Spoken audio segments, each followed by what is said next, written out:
একদম অল্প মশলায় ছোলা ভুনা করব আজকে, বা ছোলা ভাজবো, যাই বলেন না কেন। আশা করছি পুরো ভিডিও জুড়ে আমার সাথেই থাকবেন। ভিডিওটি আপনাদের একটু হলেও ভালো লাগবে। তো রাতে ছোলা ভিজিয়ে নিয়েছিলাম, এখন এগুলো সিদ্ধ করে নিব আলুর সাথে। আমি এখানে আলুর চপ বানানোর জন্য সিদ্ধ দিয়ে দিব আলু একসাথে। তো যদি যতটুকু ছোলা নিয়েছি এর জন্য একটি আলু দিলেই হবে। আমি এখানে ছোলার পরিমাণ নিয়েছি 1 কাপের মতো। সিদ্ধ ছোলার মধ্যে কাঁচামরিচ দিয়ে দিলাম 4-5টি ফালি করে, পেঁয়াজ কুচি দিয়ে দিব, একটু বেশি দিলে পেঁয়াজটা খেতে ভালো লাগে।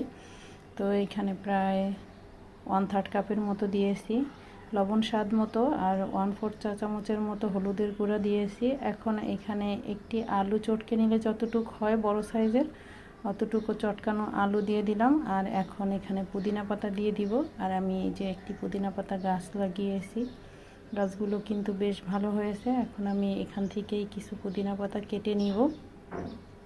এরকম ফ্রেশ পুদিনা পাতাটা দিলে কিন্তু ছোলা মাখা খেতে বা মুড়ি মাখা খেতে বেশ ভালো লাগে। তো এখন এখানে ধনিয়া পাতাও দিতে পারেন। তা সামান্য পরিমাণ পানি দিব, 3 টেবিল চামচের মতো হবে। তারপরে এই ছোলাটা হাত দিয়ে খুব ভালোভাবে মেখে নিব। তো খুব ভালোভাবে মেখে নেওয়া হয়ে গেলে তারপরে এখানে আর কোনো কাজ নেই। আমি কিন্তু ছোলা মাখায় বা ছোলা ভুনায় আর কোনো মশলা দিব না। একটি হাঁড়ি নিয়ে নিয়েছি, এখন এখানে তেল দিয়ে দিলাম সামান্য পরিমাণে। এখন তেলটা একটু গরম হয়ে আসলে তারপরে এই যে ছোলাগুলো দিয়ে দিচ্ছি। চুলার আঁচটা মিডিয়াম আঁচে রেখে তারপরে 8-10 মিনিট ছোলাটা ভেজে নিলেই হবে। আমি খুব সহজ এবং সুন্দর একটি টিপস বলে দিচ্ছি। পেঁয়াজের কালারটা যখন একটু পানসে কালার হয়ে যাবে তখনই বুঝতে হবে যে ছোলা ভাজাটা হয়ে গিয়েছে।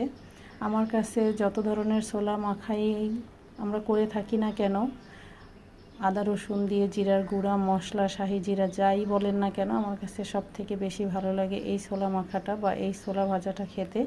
আপনারা যারা করেন তারা তো জানেন, যারা করেন না একবার তৈরি করবেন। ভালো